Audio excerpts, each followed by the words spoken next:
Former Good Morning Britain presenter Piers Morgan has said has put aside his feud with Harry Potter author JK Rowling to defend her amid the ongoing transgender row she's embroiled in.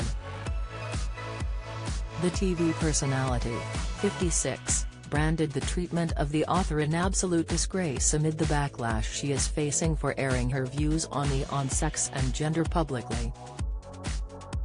Piers addressed the topic of the U.S. transgender swimmer, Lia Thomas, who is set to become a world-beating superstar after having joined the women's team.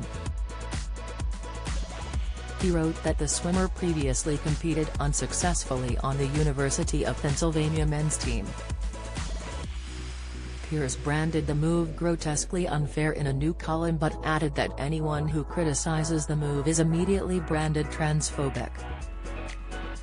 The star wrote that he unequivocally the rights of trans people to equality and fairness but added that Thomas had a massive biological advantage over her competitors.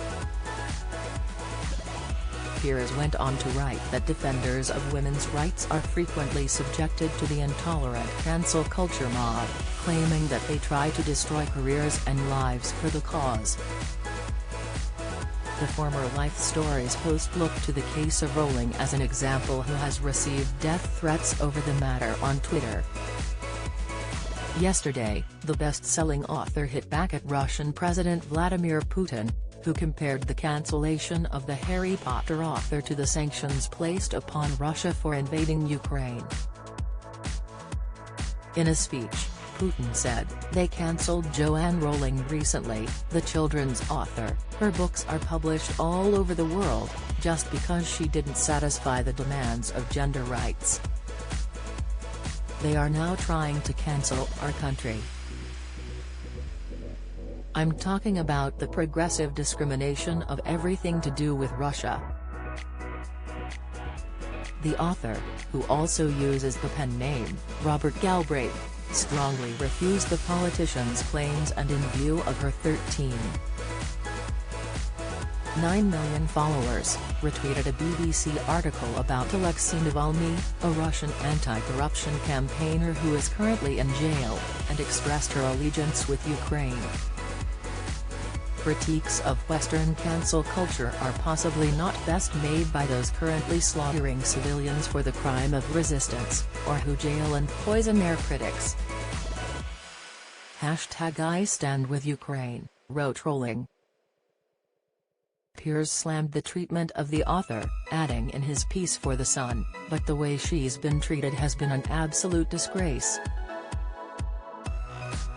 The presenter of upcoming talk TV show Uncensored went on to cite multiple instances of the author standing up for women's rights, which saw her being branded a trans-exclusionary radical feminist along with receiving death threats and abuse online following her views. Rowling aired her concerns over the doors of bathrooms or changing rooms being thrown open to any man who believes he's a woman, citing safety concerns for women and trans people. Piers wrote, "Her concerns are valid. However, for raising concern about the obvious dangers of allowing unlimited self-identity, JK Rowling was subjected to more disgusting harassment." Piers and the author have not always seen eye to eye in the past, but the former GMB host explained that it is the author's adherence to basic facts which encourages him to defend her. He went on, "I have no reason to speak up in support for her. It's her adherence to basic facts about biology that compels me to now stand up for her. I'm not a woman, but I know here's a special place in hell for the women doing this to JK Rowling," he finished. As well as her comments on bathrooms, JK had also come under fire from the transgender community back in June, 2020. Replying to an article which referenced people who menstruate, she wrote, "People who menstruate. I'm sure there used to be a word for those people. Someone help me out. Wumpen? Wimpen? Wumud?"